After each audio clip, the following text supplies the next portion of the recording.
नमस्कार दोस्तों, जैसा कि आप जानते हैं कि आज देश भर के अंदर ईद मनाई जा रही है। जी हाँ, तो आज हम कोटा शहर के अंदर केसर बाग स्थित जो मस्जिद है, उसके पास ही हमें इमाम साहब मिले थे। इमाम साहब, अपना शुभ नाम और अपना परिचय दे दीजिए, हमारी ऑडियंस जो आपको नहीं जानती है, जी। उनके लिए।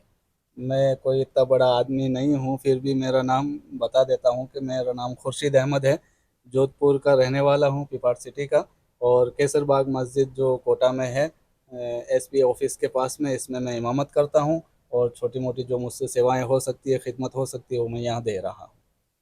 इमाम साहब जो हैं हमें ईद के महत्व के बारे में बताने जा रहे हैं। तो चलिए आज इनसे शिष्टाचार भेंट करते हैं। तो इमाम साहब, बहुत जी। बहुत मुबारक हो आपको। बहुत शुक्रिया। और आज ईद के पावन पर्व पर आप बधाई संदेश में जितने भी हमारे देशवासी हैं उनको क्या कुछ कहना चाहेंगे? देशवासियों को यही कहना चाहते हैं कि ये खुशी का त्यौहार है। और हमारे मुल्क में हमेशा से सारे मज़हब के लोग खुशी के साथ रहते हैं, आपस में मोहब्बत के साथ रहते हुए आए हैं। तो इसी को काम को हमेशा आगे रखते हुए और इसी नक्शे कदम पे चलते रहना चाहिए हमें, जो हमारे बड़ों ने हमें जो तालीम दी है। और जैसे वो लोग मिलजुल के रहते थे, उसी को अमन और सलामती के साथ हमें मुल्क को आगे बढ़ाना चाहिए। और मिलजुल के रहना चाहिए और खुशियों के साथ एक दूसरे की नफ़रत को ख़त्म करते हुए लोगों के दिलों में मोहब्बत रखें, अपनों के लिए भी मोहब्बत रखें।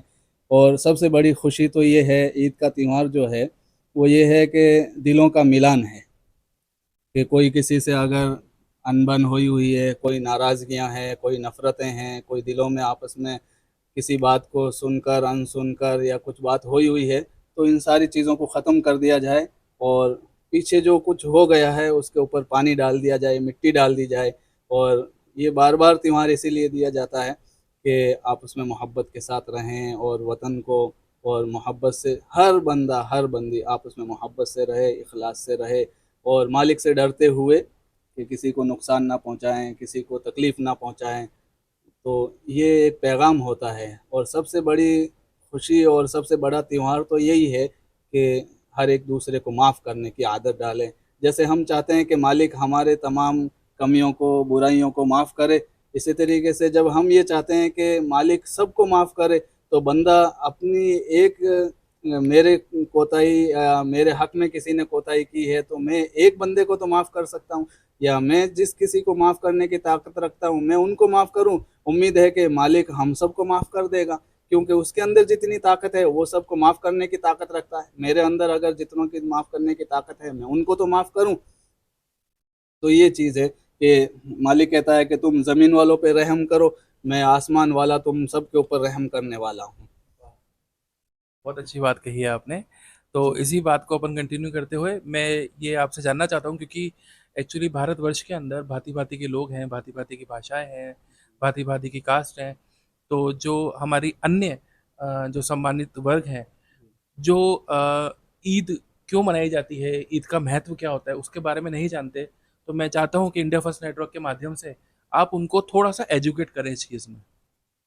ईद इसलिए मनाई जाती है कि हर मज़हब में और हर धर्म में कोई ना कोई खुशियों के और कोई ना कोई मौके होते हैं। तो हमारे नबी पाक सल्लल्लाहु अलैहि वसल्लम की तालीमात ये है, चूँकि मुसलमान अल्लाह को मानता है और अल्लाह के महबूब सल्लल्लाहु अलैहि वसल्लम को मानता है। तो जो अल्लाह ताला का हुक्म है, कहा कि इन दिनों में आपको खुशियाँ मनानी है। और ईद इसलिए मनाई जाती है कि रमज़ान भर में बंदे रोज़े रखते हैं, तरावी पढ़ते हैं, कुरान पढ़ते हैं। और गरीब यतीम लोग होते हैं, बेसहारा लोग होते हैं, उनकी मदद करते हैं। जिनको मालिक ने अच्छा खासा नवाजा है, उनका हक बनता है कि वो अपने से कमतर जो कमज़ोर लोग हैं उनकी मदद करे, हर तरह की उनकी सहायता करे। ताकि और रमज़ान में रोज़े इसलिए रखे जाते हैं कि बंदा दिन भर भूखा प्यासा रहे, ताकि उसको पता चले कि दूसरे लोगों के यहाँ जो गरीबी है वो कितना, उनकी ज़िंदगी भर वो तो कम खाते हैं और दिन भर किसी को मिलता है, किसी को शाम को मिलता है, किसी को एक वक्त मिलता है। क्या कुछ वो हाँ, सफ़र कर रहे हैं, तो ये हमें उस चीज़ का प्रमाण देखने को मिलता है रमज़ान के महीने में, कि हाँ, हाँ, जिस तरह हाँ। से वो भूखे प्यासे कभी-कभी सोते हैं। जी, तो और हमें उसका एहसास होता है कि इनका कितना मुश्किल वक़्त गुज़रता होगा। तो हमें मालिक इसलिए कहता है कि 1 महीने के तुम रख के देखो, ताकि तुम्हारे दिल के अंदर उनका दर्द पैदा होगा। और तुम्हें उनका दुख महसूस कर सकोगे, ताकि फिर बाद में तुम उनकी मदद भी करोगे। जब तक दुख और दर्द को महसूस नहीं किया जा सकता, तब तक किसी की मदद नहीं की जा सकती। तो ये त्यौहार इसीलिए बार बार बताया जाता है। और हम चूँकि मोहम्मद सल्लल्लाहु अलैहि वसल्लम की तालीमात को अमल करने वाले होते हैं, और कहा कि अब तुमने सब कुछ रमज़ान में इतने रोज़े रखे हैं, नमाज़ पढ़ी, इबादतें करी, सब कुछ छोड़ा तुमने, यहाँ तक कि तो तुम्हारा खुद का कमाया हुआ भी तुम दिन में और खा नहीं सकते, पी नहीं सकते। लिहाजा अब तुम्हें ये एक दिन दिया जाता है कि खूब खाओ पियो, और अपनों को भी खिलाओ, दूसरों को भी खिलाओ, और गरीबों को भी बुलाओ, पड़ोसियों को भी बुलाओ, रिश्तेदारों को भी बुलाओ, अपने मज़हब वालों को भी बुलाओ, दूसरे मज़हब के जो ताल्लुकात अपने साथ में रह रहे हैं उन सबको बुलाओ, और इससे मोहब्बत बांटो, और पूरे दुनिया के अंदर इसको पैगाम को आम करो। अभी अभी आपने कहा कि जो हम दूसरे जो वर्ग हैं उनको भी हम आमंत्रित करते हैं और उनको सेवई खिलाते हैं, और यहाँ पर सभी लोग हर्ष और उल्लास के साथ में सभी समाज के लोग एक दूसरे के साथ ईद मनाते हैं। यही प्रमाण मुझे कल भी जब हिंदू नववर्ष की शोभा यात्रा निकल रही थी, जी तो मैंने कई जगहों पे देखा, जब हम जगह जगह पर रिपोर्टिंग कर रहे थे, तो हमने देखा कि जो अल्पसंख्यक समुदाय हैं या जो अन्य समुदाय हैं वो भी हिंदू नववर्ष की शोभा यात्रा के ऊपर पुष्प वर्षा करके उनको सम्मान भेंट कर रहे थे। जी तो ये इत्तेफाक है कि आज दोनों ही पर्व लगभग एक साथ आ गए जी हैं। और जो हम आम तौर पर बड़े जो मीडिया चैनल्स हैं या जो विपक्षी दल हैं, उनको हम जब देखते हैं कि वो सिर्फ एचएम कार्ड खेल के और लोगों को जी कहीं ना जी कहीं डाइवर्ट करते हैं, बरगलाते हैं, या अपनी राजनीतिक रोटियां सेकने की कोशिश करते हैं। और जी। उसमें से कुछ धर्मगुरु भी होते हैं, वो किसी भी वर्ग हाँ, के हों। सब में होते हैं।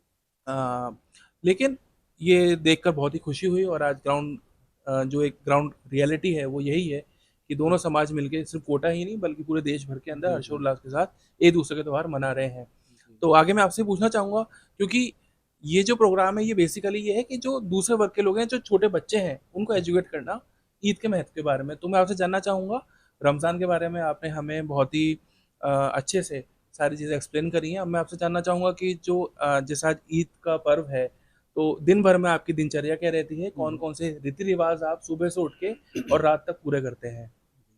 सुबह ईद के लिए हम जब उठते हैं तो पहले फजर की नमाज़ पढ़ते हैं, उसके बाद में अपने घरों को लौटते हैं, और फिर वापस नहा धो के वापस आते हैं।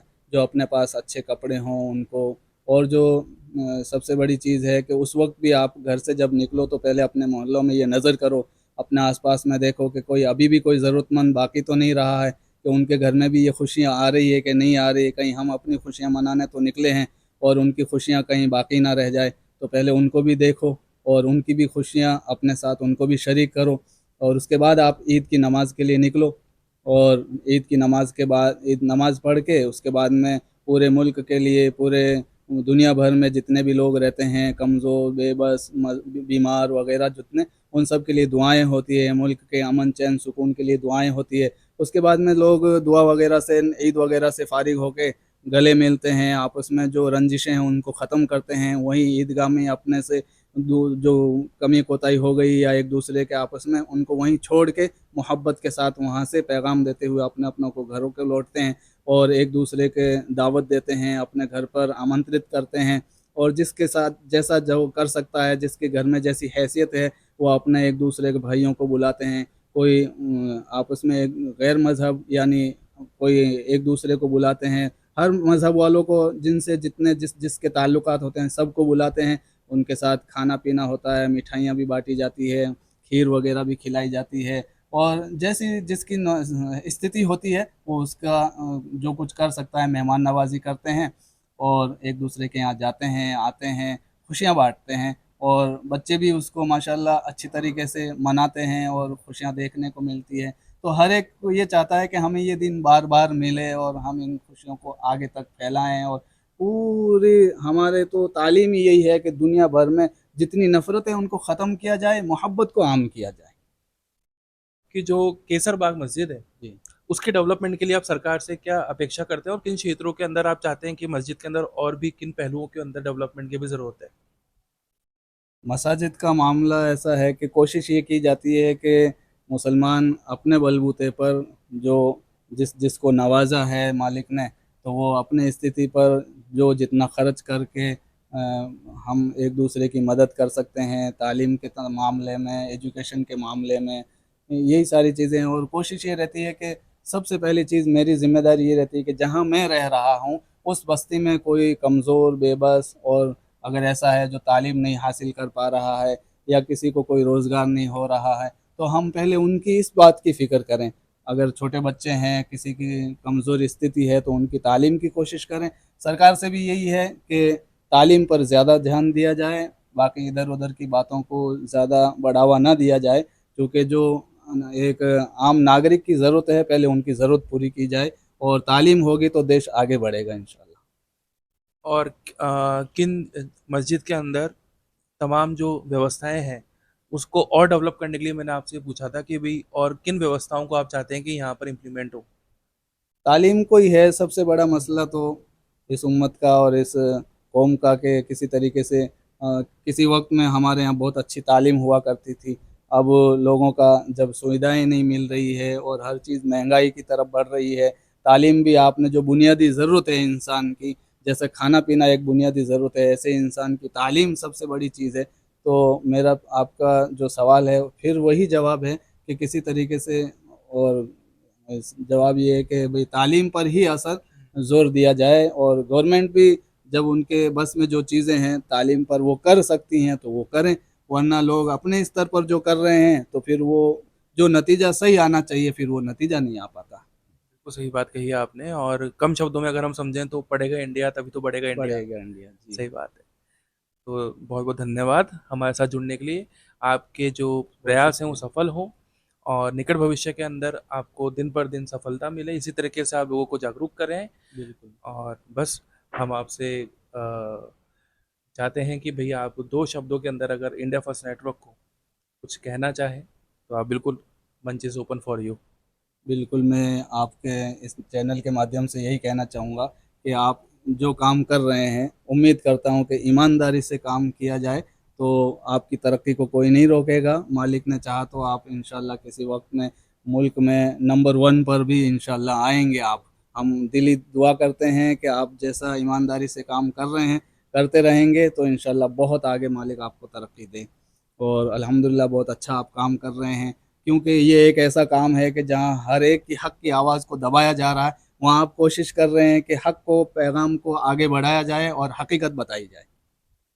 Thank you so much sir, number one आपने तो बना ही दिया है, बहुत बाकी शुक्रिया। लोगों के ऊपर है। Thank you so much.